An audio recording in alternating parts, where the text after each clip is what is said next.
Update कंदासीं कंदरकोट मां, जिते गेलपुर थाणे जी हद में पुलिस जो धाड़ेलनि खिलाफ ऑपरेशन जारी आहे। अवांखे ॿुधायूं पिया, पुलिस धाड़ेलनि विच में छिती फायरिंग जो सिलसिलो जारी आहे।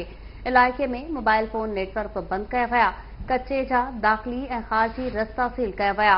इलाइक़ो जंग जो मैदान बणियल आहे। ॾोहारियुनि जी गिरफ़्तारीअ लाइ ऑपरेशन कयो पियो वञे।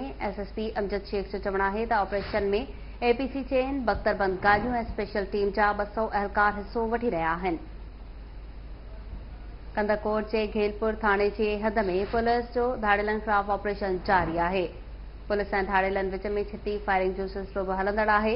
इलाइक़े में मोबाइल फोन नेटवर्क बंदि कया विया, कचे जे दाख़िली ऐं ख़ारिजी रस्ता बि सील कया विया। इलाइक़ो जंग जो मैदान बणियल आहे। अवांखे ॿुधाई पिया, पुलिस ऐं धाड़ेलनि विच में छिती फायरिंग कई वई आहे। इलाइक़े में मोबाइल फोन नेटवर्क बि बंदि आहे। तफ़सील मालूम कंदासीं। लाइन ते मौजूद आहे रशीद सुमरो। जी रशीद, कहिड़ा तफ़सील आहिनि? जी बिल्कुल, एसएसपी अमजद शेख जी सरबराही में गेलपुर थाने जी हद में ॾोहारियुनि खिलाफ़ ऑपरेशन शुरू किया है। 200 स्पेशल टीम जा एहलकार जेके इन ऑपरेशन में हिस्सो वठी रहिया आहिनि, जॾहिं त बख्तरबंद गाॾियूं एपीसी चैन भी मौजूद आहिनि। कचे जा जेके दाख़िली ऐं ख़ारिजी रस्ता आहिनि उन्हनि खे सील किया है।